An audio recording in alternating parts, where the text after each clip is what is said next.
The ballroom glowed with soft golden light, chandeliers dripping crystals that cast sparks across marble floors.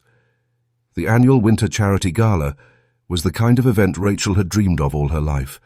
Velvet gowns, champagne glasses tinkling, the faint hush of money and power in every corner. She wasn't here to support a cause. She was here to be seen. For 37 years, Rachel had chased wealth the way some chased love. Men with yachts, men with businesses, men who promised her the life she believed she deserved, but never quite reached. Tonight, her dress was perfect, her smile practiced, her eyes scanning the room like a hunter disguised as prey. And then she saw him. Daniel Whitmore, millionaire developer, husband to Evelyn, the kind of woman who looked born to wear diamonds. He stood near the stage, laughing with donors, tall and self-assured, his dark suit tailored like it had been sewn directly onto him. Rachel had seen his face before, in magazines, whispered about in women's circles.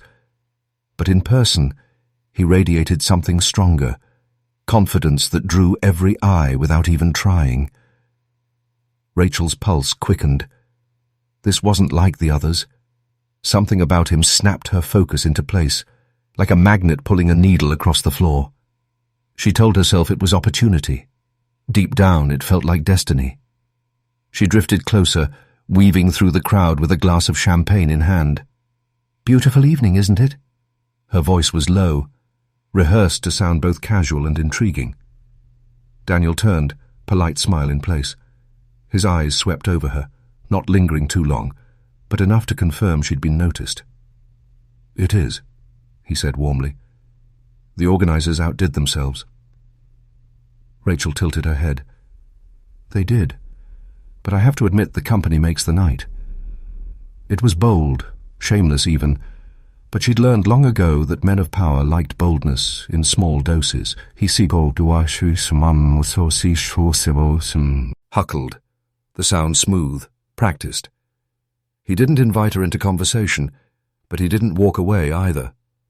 For Rachel, that was enough. Minutes bled into half an hour. Small exchanges, banter about the art auction, whispered comments about the string quartet, were the tiny bricks Rachel used to build her opening. She knew how to dangle just enough interest, never revealing how badly she wanted more. But beneath her poise, something stirred that unsettled her. Usually her pursuits were calculated. Men were stepping stones, investments with skin. Yet tonight, standing near Daniel, she felt something heavier. Her laughter came easier, her gaze lingered too long. Desire tangled with strategy, until she could no longer tell them apart. Across the room, Evelyn appeared, elegant in a sapphire gown, her hand resting on Daniel's arm. Rachel's smile faltered. For a fleeting second, jealousy flashed sharp enough to sting. Evelyn was everything Rachel had clawed her way toward, but never attained. Wealth, security, belonging. Rachel excused herself quickly, stepping toward the balcony for air. The night was cool, the city lights stretching endlessly below. She pressed her glass against her lips, the champagne bitter on her tongue. She should walk away, she told herself. He was married. He was untouchable. But the thought of Evelyn at his side made Rachel's chest ache with something she hadn't felt in years. Longing. Inside, Daniel's laughter floated through the open doors. Rachel closed her eyes and let the sound settle deep inside her. That laugh would be hers, she decided. That life would be hers. As she returned to the ballroom, her heels clicking with new determination, she no longer saw Daniel as just another wealthy man. He was the answer to every empty night, every failure, every hunger that had gnawed at her since her 20s. And once Rachel decided she wanted something, he never let go. Rachel has spotted her target. The attraction has crossed into obsession, and though she hides it under charm, the seed of danger has already been planted. Next comes their first spark of intimacy, and the affair begins. The weeks after the gala unfolded like a slow burn, Rachel couldn't extinguish.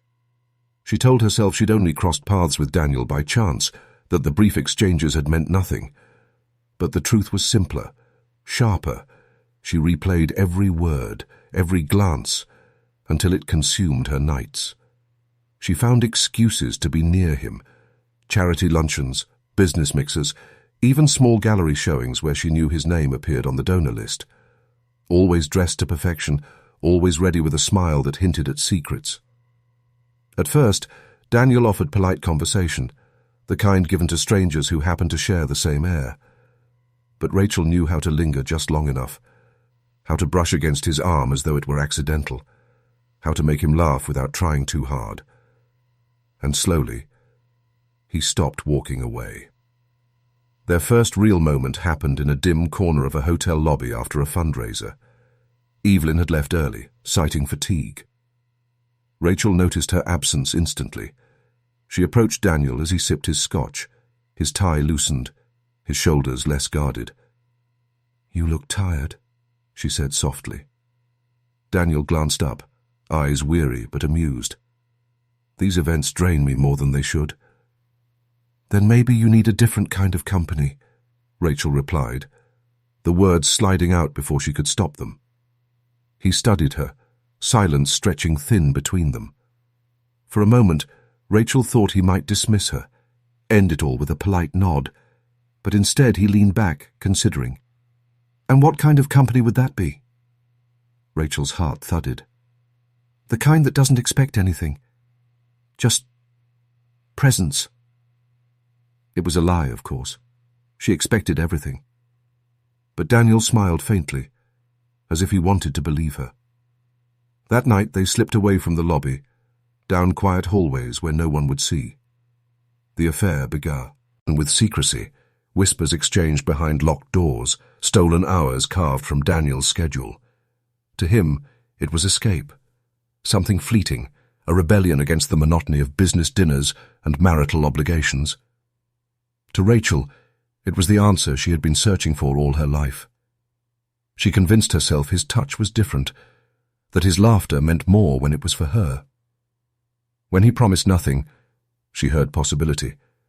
When he drew lines, "I'll never leave Evelyn. You understand that?" She treated them as temporary walls waiting to crumble. Nights blurred into mornings.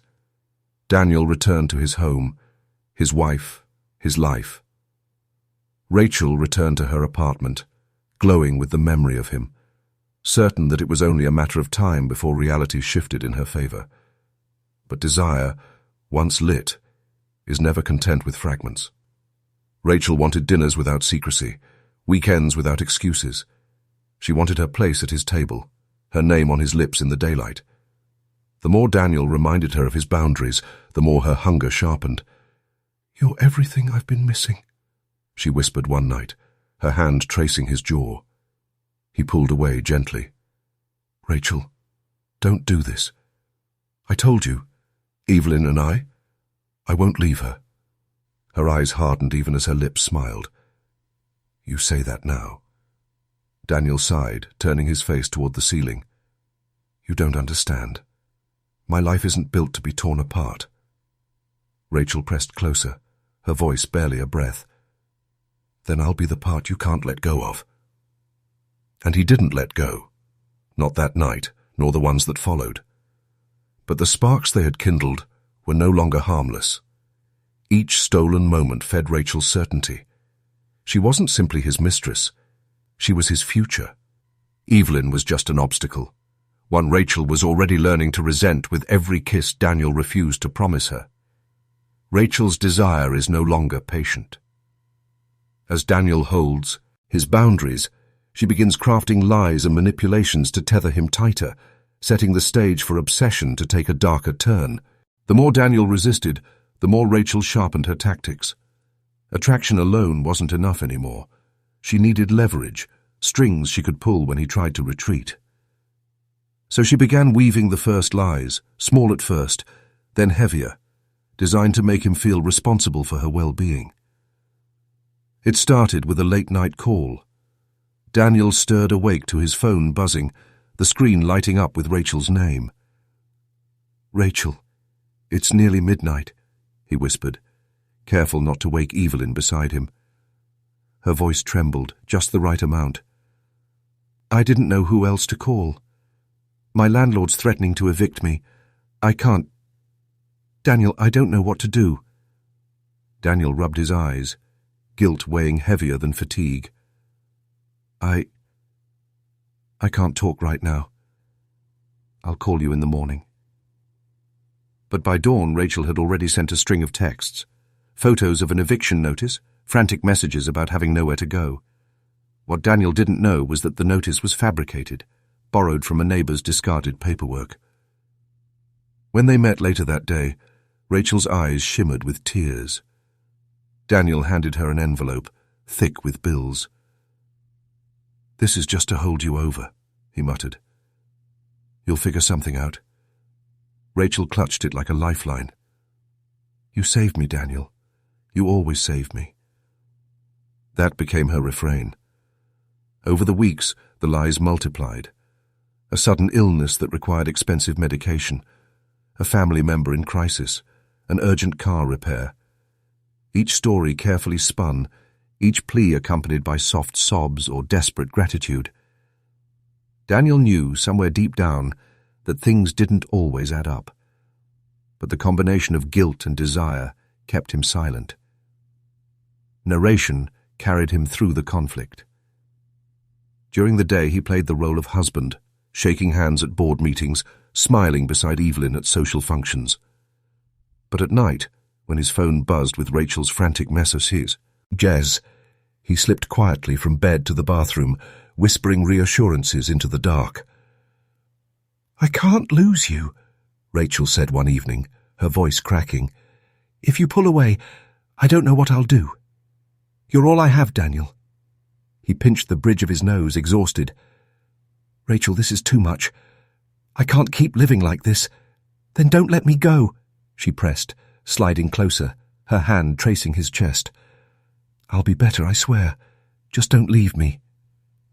And each time he resolved to end it, her tears and touch pulled him back into the same suffocating loop. Meanwhile, Evelyn began noticing the fractures. Daniel had always been steady, predictable in his routines, comfortable in his silence. Now he came home distracted, his laughter forced, his phone kept face down on the table.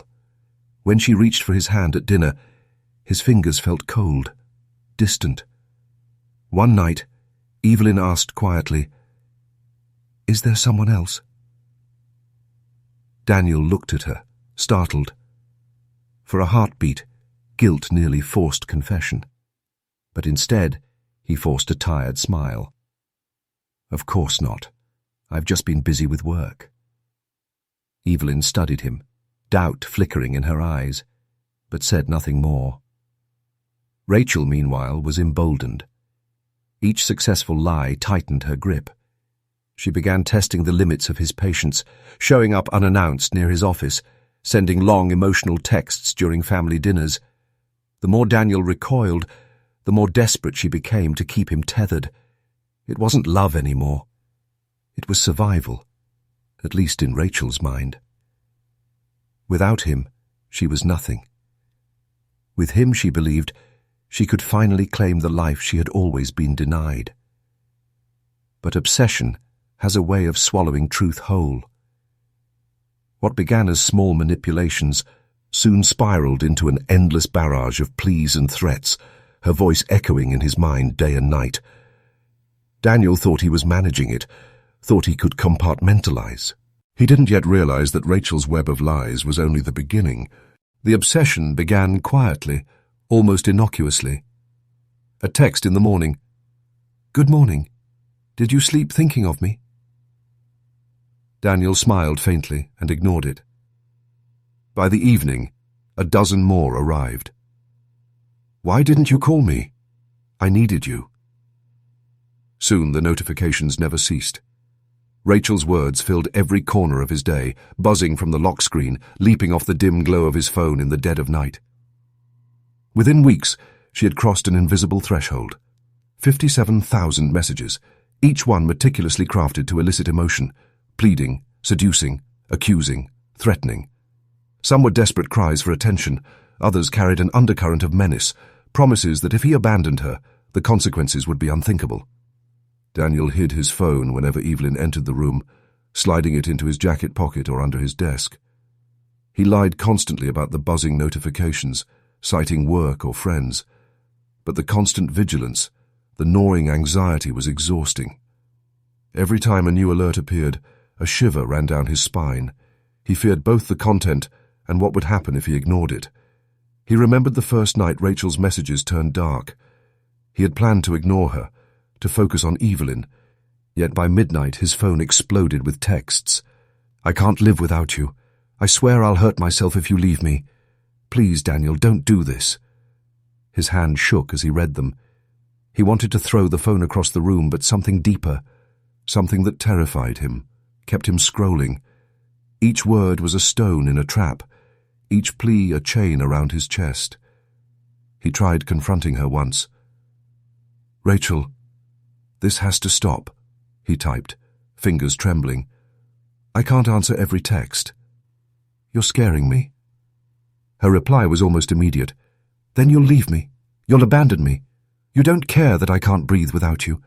Don't you understand what you're doing?" Daniel swallowed hard, the phone growing heavier in his hand. It was no longer a communication device. It had become a weapon, wielded with precision. By the following week, the texts had evolved into a psychological onslaught. There were photos, supposedly sent from her home, of empty pill bottles arranged like a message. Messages at dawn, messages at dinner, messages while he drove home with Evelyn. Each one clawed at him, eroding his composure, suffocating his ability to set boundaries. Narration carried him through the paradoxical torment. He loved Evelyn. He wanted his marriage to survive. But Rachel's obsession made every interaction feel like navigating a minefield. He grew paranoid, checking locks, glancing at the front door, imagining Rachel lurking in shadows. At night, the phone buzzed relentlessly. "I can't sleep. I can't eat. I can't breathe. If I lose you, I'm nothing." He felt a cold weight press against his chest. In his mind, he imagined her standing alone in her apartment, trembling with fear and desire. "Please, just answer me," one message read. The ellipses stretched for hours in his vision, like a noose tightening. He began crafting lies more carefully, fabricating work calls, missed meetings, last-minute trips, anything to distract Evelyn from noticing his growing distraction. Evelyn, sharp but patient, began sensing the fractures but had no evidence. Rachel's obsession had taken a life of its own, and Daniel was caught in the current, powerless. He couldn't stop reading, couldn't stop responding, couldn't break free. Every attempt only made the messages worse, escalating in intensity, in desperation, in darkness. By the time he realized the depth of her fixation, Rachel had planted herself firmly in every waking thought. She was no longer a woman on the other end of a phone. She was the pulse in his veins, the shadow in his mind, the storm he couldn't escape.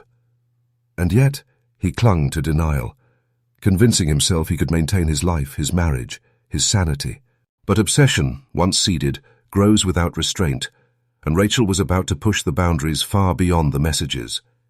Evelyn notices Daniel's growing distance and secretiveness. Rachel's relentless communication begins to strain his marriage, setting the stage for jealousy, tension, and escalating threats in the cracks at home. The tension at home had grown palpable, a quiet storm Daniel refused to acknowledge. Evelyn noticed it first in small ways, the way he glanced at his phone with furtive anxiety, the way his laughter no longer reached his eyes, the subtle crease between his brows even during the most mundane conversations. One evening, she cornered him in the kitchen as he absent-mindedly stirred his coffee. "Daniel, something's wrong," she said softly, trying to mask the concern that gnawed at her. "You've been distant, tense. Is there someone else?" He froze, fork suspended mid-air. He wanted to deflect, to smile and say it was only work, only stress. But the truth had begun to strangle him. Instead, he opted for a practiced calm. "No, Evelyn, I swear it's nothing. Just a lot on my mind at work. Her gaze didn't soften. Don't lie to me, Daniel. I can feel it. You're not the man I married. He swallowed, aware of the cracks widening with each word. I'm tired, that's all. I just need some space. She let it go for the night, but suspicion had taken root. Evelyn's intuition, honed by years of trust and shared life, refused to be silenced. She began paying closer attention, watching the way he handled his phone, noting the sudden late-night calls, observing his evasive smiles. Meanwhile, Rachel was watching too, but in a different way. Her obsession had expanded beyond Daniel himself. She began studying Evelyn online, tracking her movements through social media, noticing the effortless display of wealth, stability and status. Each image, each post, each SMS fanned the flames of jealousy burning in Rachel's mind. Rachel's apartment became her war room. Screens glowed late into the night with Evelyn's photos, the sapphire gown from a gala, a candid at a charity brunch, a family portrait with Daniel that Rachel could never share. Her envy shifted gradually, morphing into something darker. It was no longer enough to have Daniel. It was that Evelyn existed at all. She whispered to herself in the dark, pacing the apartment. She has what I deserve, what should be mine, and she doesn't even know I exist. The more Rachel observed, the more personal her hatred became. Evelyn's name became a curse in her mouth, her face a target in every imagined confrontation. Every post Rachel saw fueled strategies in her mind, fantasies of removing Evelyn entirely from the equation. It was no longer about charm or attention. It was about eradication. Back at home, Daniel struggled to keep the pieces together. Evelyn's piercing questions, her silent stares, the weight of his own guilt. They formed an oppressive triangle. He wanted to protect Rachel from herself, to end it cleanly. But the combination of Rachel's relentless messages and Evelyn's growing suspicion left him paralyzed. He tried to reassure Evelyn with hollow gestures, a weekend getaway, a new watch, a lavish dinner, but nothing reached the fissures forming beneath the surface. Every effort felt insufficient, and each failed attempt only drove Rachel further into his orbit, increasing the volume of her obsessive texts and the intensity of her threats. Daniel couldn't ignore it anymore.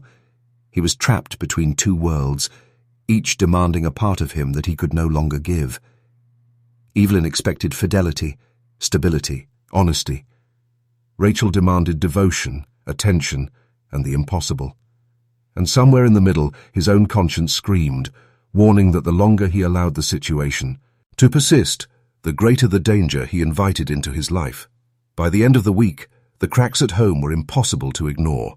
Evelyn lingered near his study door, watching him feverishly type responses to messages that she knew were not hers to see. Daniel's shoulders slumped under the weight of secrets, guilt, and fear. Rachel, on the other side of the city, sat back and smiled, convinced her plan was working. The jealousy had taken root, feeding a rage that was only beginning to take shape. Evelyn was no longer just a woman in the background. She was a threat, a symbol of everything Rachel wanted and couldn't have. And with that realization, Rachel's obsession was no longer passive. It was deliberate, calculated, and growing dangerously personal. Rachel's hatred for Evelyn fuels the next stage of her manipulation. The obsession turns toxic, and she begins pushing Daniel to make promises he cannot keep, escalating the tension toward inevitable confrontation in toxic promises. Daniel had reached the edge of his patience. The endless texts, the late-night calls, Rachel's sudden appearances, they had drained him emotionally, physically, and mentally. For the first time in weeks, he resolved to end it. He needed closure, needed relief, needed to reclaim a life that had begun to feel like a suffocating trap. He called her one quiet evening, voice firm but calm.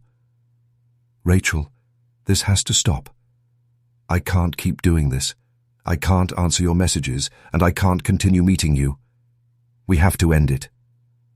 There was a pause, then a low, trembling laugh that shifted into a scream. End it? End it? Rachel's voice cracked and soared into hysteria, echoing through the small apartment Daniel had rented to meet her. You can't! You can't just throw me away like trash! Do you hear me?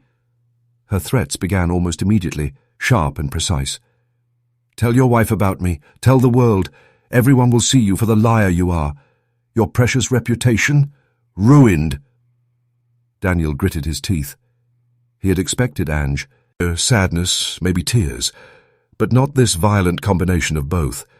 The air seemed to tremble with her rage. Rachel, listen. I'm not going to tell anyone, and you need to calm down, please. Calm down? She shrieked. I've given you everything, every part of me, and now you dare to walk away? Do you think I won't fight back? Do you think I'll let you leave with your wife and your money and your life? He realized the danger too late. The emotional storm was a weapon. Every word, every scream, every threat was designed to destabilize him, to make him feel guilty, trapped, powerless. He wanted out, but the terror in her voice, the raw desperation, made him hesitate. The lines of morality blurred. He spoke, softer now, soothingly, trying to regain control.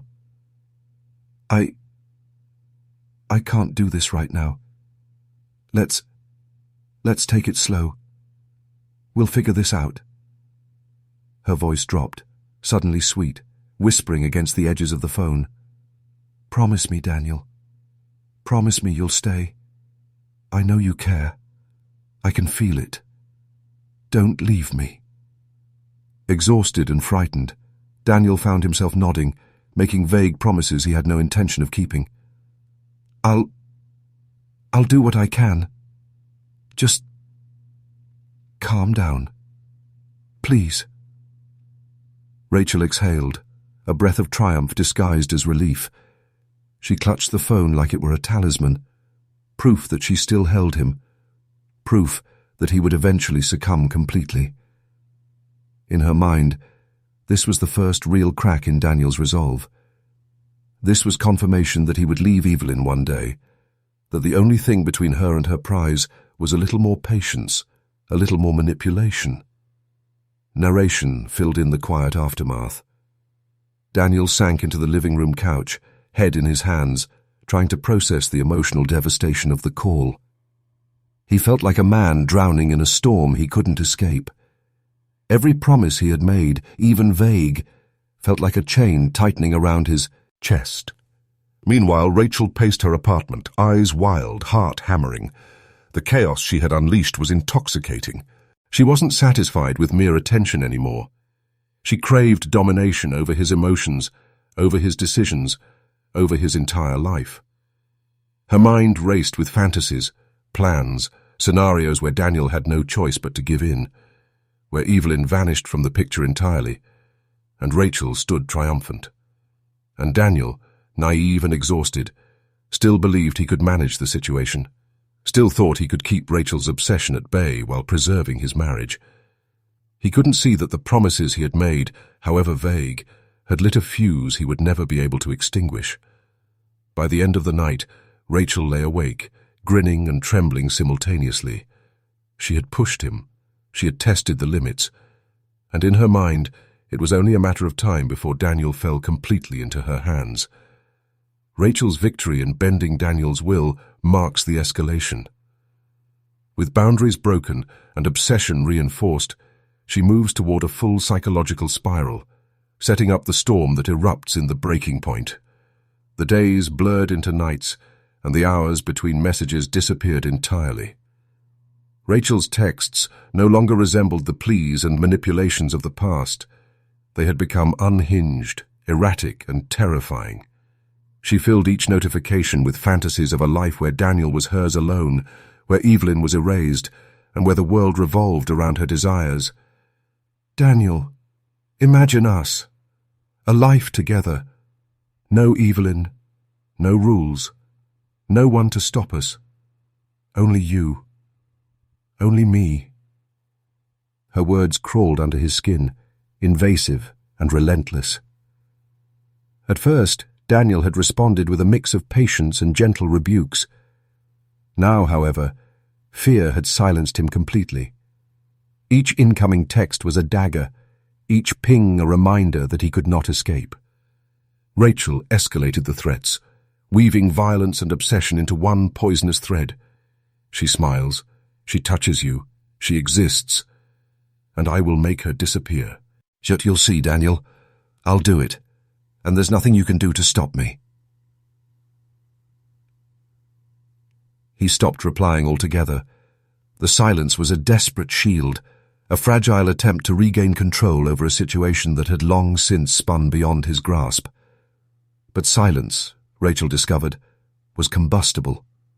It fed her paranoia, fed her rage, and stoked the fires of her delusion. She sent picture after picture of Daniel's home, screenshots of social media posts of Evelyn laughing at charity events, photos she had taken during chance sightings. Each one carried a threat, explicit or implied. Narration carried the psychological tension. Daniel spent nights staring at his phone, his chest tightening each time the screen lit up. He locked it, buried it, even considered turning it off, but instinctively, he always checked. Rachel's presence was an invasive pulse in his veins, an inescapable rhythm he could not stop. Rachel's mind no longer drew a line between fantasy and reality. She imagined herself as the heroine of a story in which Daniel was hers alone, and Evelyn was merely a villain to be removed. Her obsession twisted into intricate planning. She began studying Evelyn's routines, noting times when Daniel left the house, when the staff came and went, when neighbors were absent. Every detail became a building block in a construction of terror. "You can't abandon me," she whispered aloud one night, pacing her apartment, the glow of her laptop casting wild shadows on the walls. "You'll never leave me. And if she stands in our way, she won't stand for long." Her breakdown became visible even in her appearance. Nights spent awake, eyes bloodshot, hair tangled, movements jerky. She alternated between manic laughter and trembling, muttering to herself about betrayal, justice, and inevitability. The obsession had consumed every rational thought, leaving only fixation. Daniel, by contrast, felt paralyzed. Evelyn had begun asking questions again, noting the subtle shifts in his demeanor, the avoidance of her gaze, the tightness in his voice. Yet he could offer no explanation. He feared that revealing the truth would unleash Rachel's wrath in a way he could not contain. Each day he ignored her messages. The texts became darker. "If I can't have you, Daniel, no one can. I've warned you. Don't make me angry. Don't make me choose. Choose me, or face the consequences." The words were sharp, urgent, and saturated with a threat he could not quantify. Daniel tried to imagine what she meant, tried to rationalize the escalating obsession. But logic was useless against a mind that had already crossed moral and psychological boundaries. Rachel's obsession had reached its apex. The silent treatment from Daniel became the catalyst for something irreversible. She no longer sent mere warnings. She sent declarations of intent, rehearsing scenarios where Daniel would finally be hers, and Evelyn would vanish without a trace. Her plan began taking shape in the quiet hours of the night, each thought more elaborate, more terrifying than the last. She was no longer content with manipulation or threats. She wanted to remove the obstacle entirely, and she believed that nothing, not Daniel's warnings, not Evelyn, not the world itself, could prevent her. By the end of the week, Daniel was a hollowed man, consumed by fear and guilt. Rachel, in contrast, had entered a psychological territory from which there was no return. Her obsession had become a predator, focused, meticulous, unstoppable. And in her mind, the final act was no longer a question of if, only when. Rachel begins actively planning her move, combining her obsession with premeditation. The story escalates from psychological manipulation to the formation of a concrete, irreversible plan in the shadowed plan. Evelyn had been meticulous in planning the surprise dinner. Candlelight, soft music, a rare evening free of obligations, She wanted to rekindle the warmth that had begun to fray in their marriage. She Ima, a giant Daniel smiling, unsuspecting, returning home to a quiet moment of intimacy, a reminder of their years together. Daniel, meanwhile, felt a knot tighten in his stomach. He had been fielding Rachel's endless messages all afternoon, each one more frantic than the last. Yet he clung to the fragile hope that a night at home, with Evelyn's smile, could provide a temporary reprieve. He ignored the gnawing fear that Rachel's obsession was moving from words to action. As he pulled into the driveway, headlights cutting across the manicured lawn, a sudden shadow flickered from the corner of his vision. Rachel. Her eyes burned with a fevered intensity, her breath coming in ragged gasps. She had tracked him, followed him home and waited, hunger, jealousy, and rage coiling tight in her chest. The evening air smelled of asphalt and tension, charged with the electricity of impending violence. "Daniel," she hissed as he stepped out of the car, panic flashing across her face. "You think you can hide from me? From us?" Daniel froze, heart pounding. "Rachel, what are you doing here? You need to leave." But she stepped closer, the world narrowing around them. Her hand shot out, gripping his arm, nails biting into his sleeve. "I won't let you go. I told you I'm everything you need, and if you don't see it, I'll make you." He tried to pull free, his voice rising, desperate. "Rachel, stop. This isn't the way. Please." The confrontation escalated as emotions collided. Rachel's eyes, wide and unblinking, reflected a mix of desire and fury. Daniel's face was pale, sweat glistening along his temple. He wanted to reason with her, to soothe the storm, but words were useless. From the living room, Evelyn heard the commotion. Footsteps pounding on the wooden floor. The sharp, frantic voice of Daniel, a scream cut short. Confused and alarmed, she stepped outside into the driveway, her heels clicking against the concrete. The scene before her was chaotic. Rachel's hand had found Daniel's chest, pushing him back toward the car. He stumbled, caught between fear and desperation, while Rachel's eyes darted around, wild and searching. "Rachel, stop this right now!" Daniel shouted, his voice cracking. Rachel's gaze shifted abruptly to Evelyn. For a split second, envy, rage, and obsession fused into a singular, terrifying focus. Her hand tightened, the fingers flexing like claws. Evelyn gasped, the evening lights casting a halo around her as she tried to step between them. "Rachel, what are you doing?" The momentum of the confrontation sent Daniel staggering backward, and in that moment of chaos, Evelyn became the unintended target. Rachel lunged, a sudden movement fueled by years of jealousy and obsession, her mind seeing Evelyn not as a person, but as the obstacle standing between her and Daniel. Daniel shouted, reaching for her, but his hands were too late. The world slowed for a heartbeat. The screech of fabric, the flash of anger, the sharp intake of Evelyn's breath. Time snapped back, leaving a silence that was deafening. Evelyn stumbled, the initial shock freezing her in place. Daniel's eyes were wide with horror, heart hammering, as he realized how dangerously far Rachel had already crossed. Rachel stepped back, chest heaving, staring at them both. Her victory was tainted, twisted. The confrontation had not gone as planned, and yet in her mind, the obstacle was clear. Evelyn was present, and Rachel's hatred, jealousy, and obsession had just been unleashed in its rawest form. The night air was thick with tension, the driveway lit by a single flickering porch light. Daniel clutched his chest, trembling, realizing that nothing could return to the fragile normalcy of before. Rachel's obsession was no longer just psychological, it was manifesting in real, dangerous action. And with that, the stage was set. What had begun as an emotional manipulation had erupted into a confrontation that would have irreversible consequences. The fallout from Rachel's violent confrontation leaves Daniel and Evelyn reeling. The consequences of obsession, jealousy, and betrayal begin to spiral uncontrollably in consequences unleashed. The night air was thick with tension, the porch light casting long, distorted shadows across the driveway. Rachel's rage, previously contained in frantic texts and obsessive stalking, had now erupted fully into the physical world.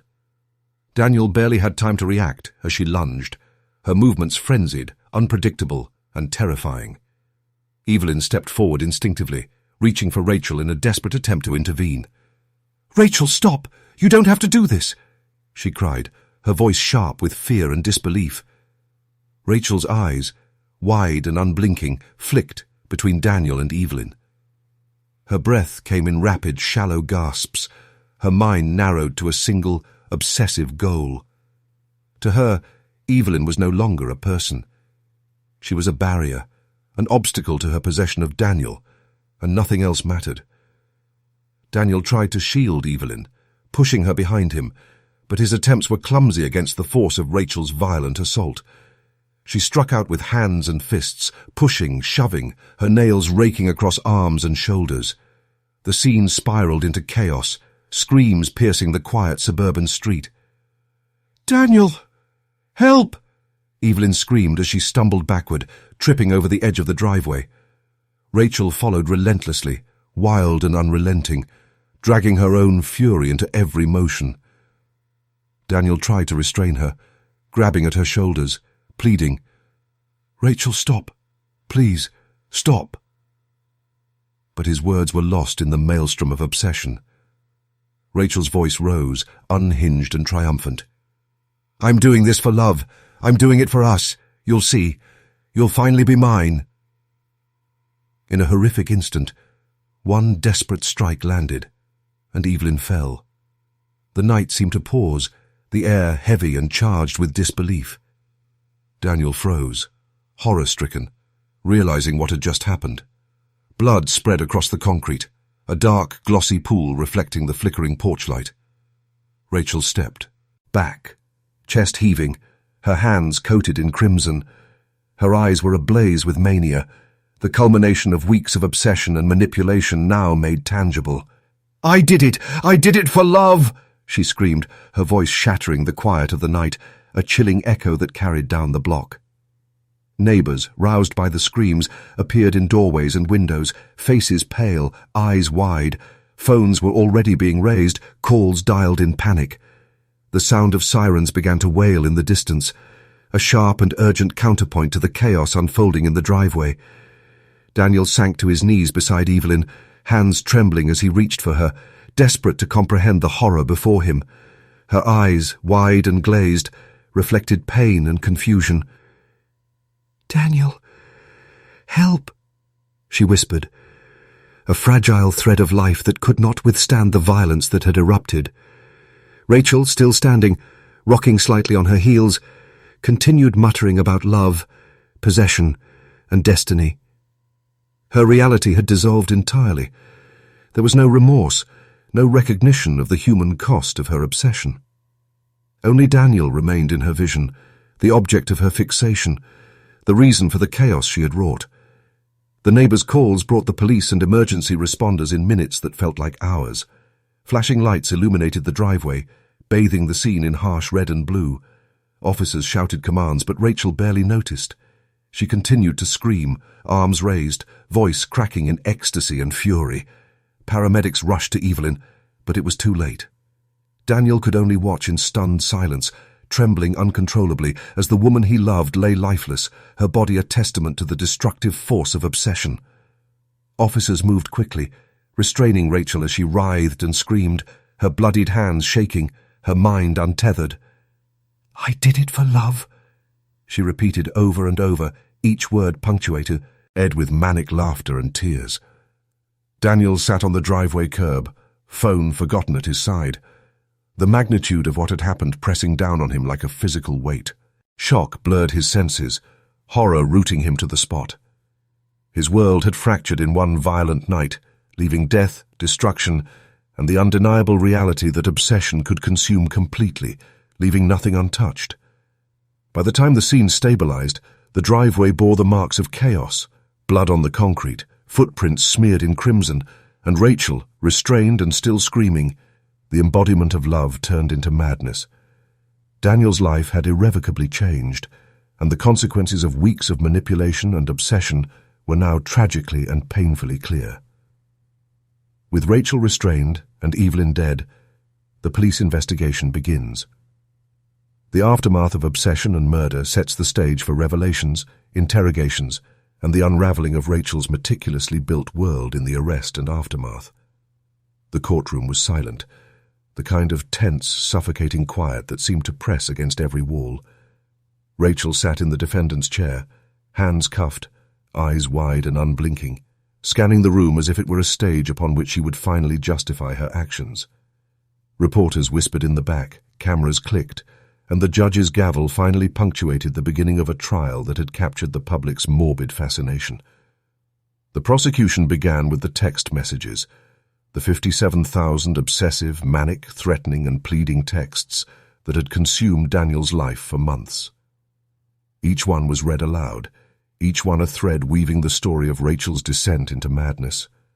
Words that once seemed intimate, even harmless, now sounded like daggers in the quiet courtroom. If I can't have you, no one can. You'll leave her. You'll see. You belong to me.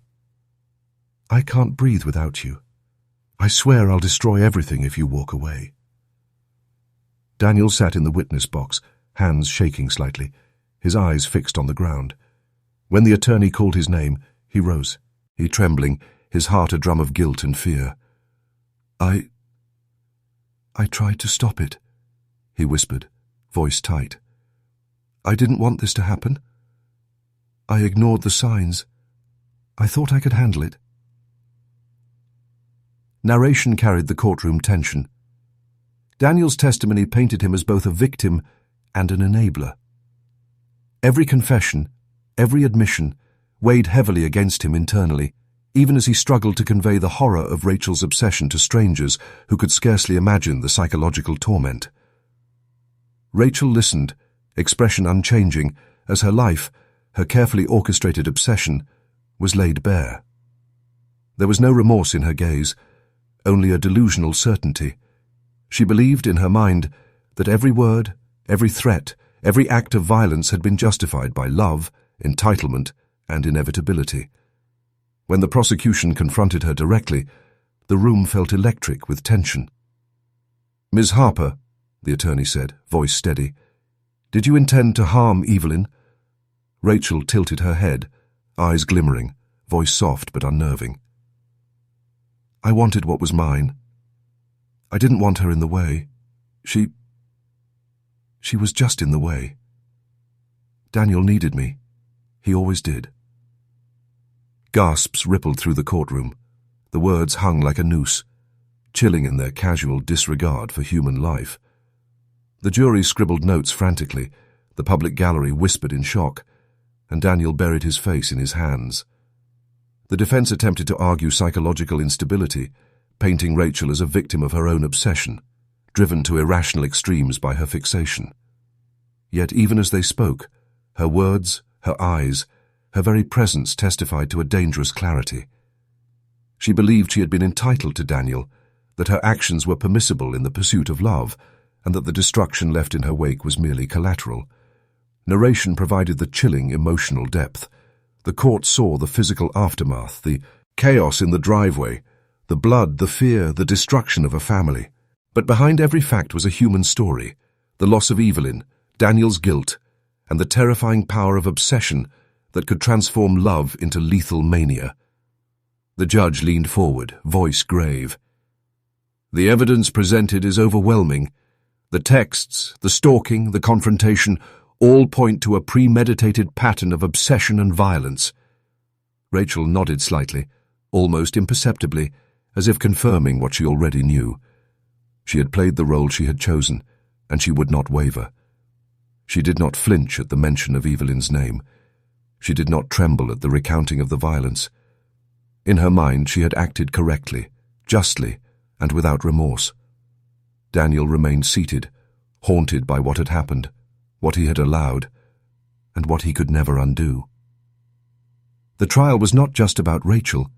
It was a mirror reflecting his own failures, his guilt, and the consequences of obsession unchecked. By the end of the day, The courtroom had witnessed the full, dark scope of Rachel's mania. The obsessive texts, the stalking, the confrontation, the murder, and her unwavering delusional belief in entitlement. Outside, the media buzzed, the public horrified, but inside, the truth had been laid bare in meticulous, relentless detail. With the trial exposing the full extent of her obsession, the final chapter examines Rachel's sentencing, the shattered lives left behind, and the lingering psychological fallout in justice and consequences. The courtroom was silent one last time as the judge pronounced the sentence.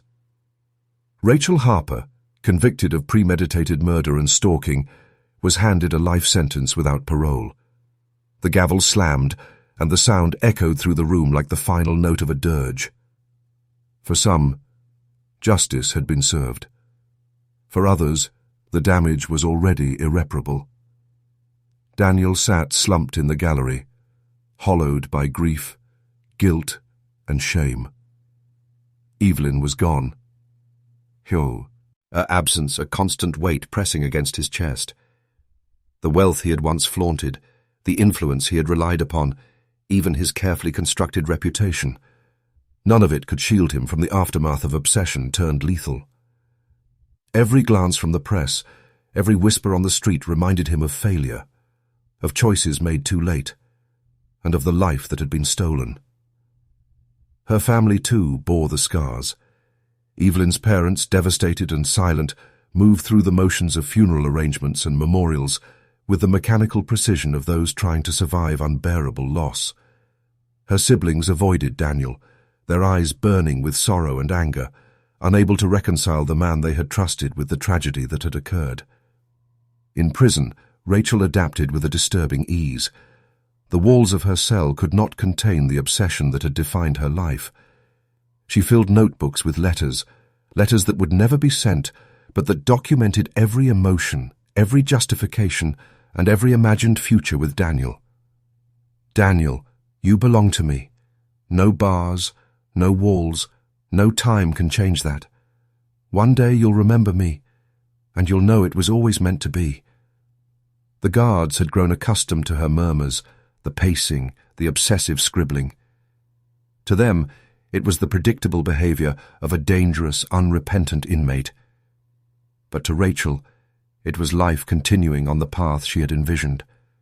Her mind remained a labyrinth of fixation, with Daniel at the center, unreachable but eternally hers in thought. Back in the city, Daniel attempted to rebuild, but each step was haunted by memories. The driveway where Evelyn had fallen, the sounds of Rachel's screams, the suffocating weight of guilt. None of it could be escaped. His home, once a sanctuary, felt empty, a constant reminder of a life fractured.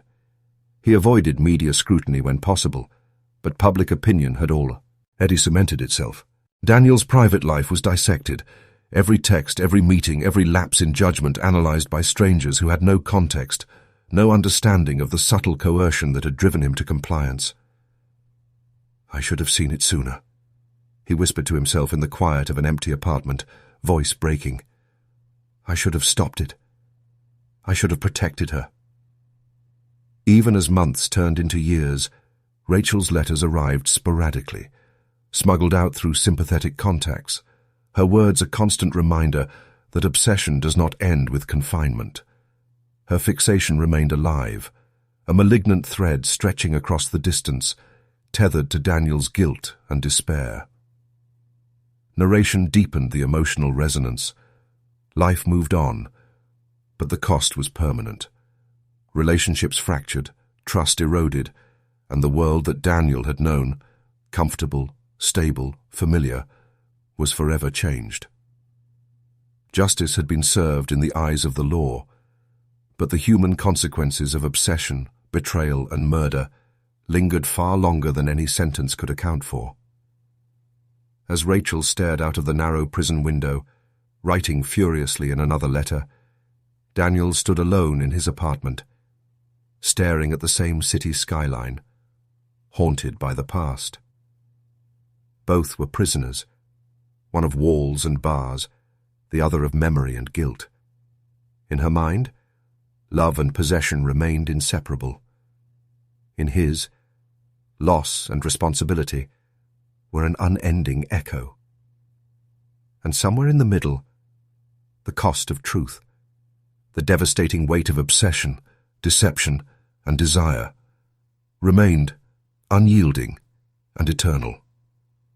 The prison walls were silent, except for the occasional clank of a guard's keys or the distant echo of footsteps in the corridor. Rachel Harper sat on the narrow cot in her cell, the dim light from the small window falling across her face, highlighting the sharp angles of her obsession-worn features. In her hands, she clutched a sigh. Single letter, edges worn from countless readings, the words scrawled in frantic loops that only she could understand. Daniel, you are mine. Nothing and no one will ever change that. You'll remember me, and you'll know it was always meant to be. She whispered his name softly, almost reverently. The sound carried on her breath like a prayer and a curse all at once. The words, though never sent, were her lifeline.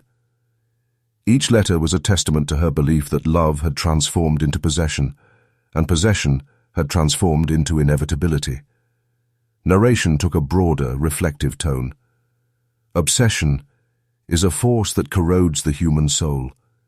It begins with desire, with longing, or sometimes with greed, and slowly it tightens, reshaping morality and reason. Rachel had followed her obsession to its ultimate conclusion, leaving death, despair, and destruction in its wake. Her actions were irreversible, but in her mind, the justification was eternal. Outside the prison, the world had moved on, or at least it tried to. Daniel lived with the weight of Evelyn's absence every day, haunted by what had been lost and what could never be regained. His wealth, reputation, and social standing were shadows of their former selves, and every quiet moment brought a whisper of guilt. He could not escape the shadow of Rachel's obsession, no more than she could escape him in her thoughts. Back in her cell, Rachel folded the letter carefully, pressing it against her chest, as if the act could somehow bring him closer. "One day, you'll see," she whispered to the empty room, eyes glassy yet burning with unrelenting intensity. She rocked slightly, murmuring fragments of conversations long past, reliving every manipulation, every message, every moment she had felt Daniel slipping through her grasp. The silence around her was punctuated only by the occasional sound of the prison, metal doors closing, guards speaking quietly, footsteps echoing down concrete hallways. To the untrained eye, she was merely another inmate, another criminal serving her sentence. But inside her mind, a storm raged. Plans, dreams, delusions. They were all intertwined with the name she whispered endlessly, the person who had been the focus of her life, her fixation, her destruction. Narration deepened the thematic resonance. Love, when twisted by obsession, becomes a prison. Its walls are invisible but inescapable, constructed from lies, manipulation, and unrelenting desire. Greed for attention, power, or possession can morph into a darkness that consumes everything in its path, leaving only guilt, death, and an unfillable void behind. Rachel's story was a chilling testament to that reality. She looked at the letter one last time before tucking it beneath her pillow, eyes narrowing with the certainty of her own conviction. Her lips moved silently, shaping the name she could not release. Daniel. The obsession that had once driven her to stalking, manipulation, and murder now simply existed as a quiet, simmering force, unstoppable and unrepentant. And as the prison lights dimmed for the night, the corridors fell into shadow, the world outside moved on. And inside her cell, Rachel remained tethered to her obsession, a living reminder that some desires never die. Love had mutated into obsession, and obsession had mutated into irrevocable destruction. In that final moment, the story concluded not with closure, but with an unsettling truth. The human heart, when consumed by greed, jealousy, and desire, can be more dangerous than any weapon, and some obsessions, no matter how contained, can never truly be silenced.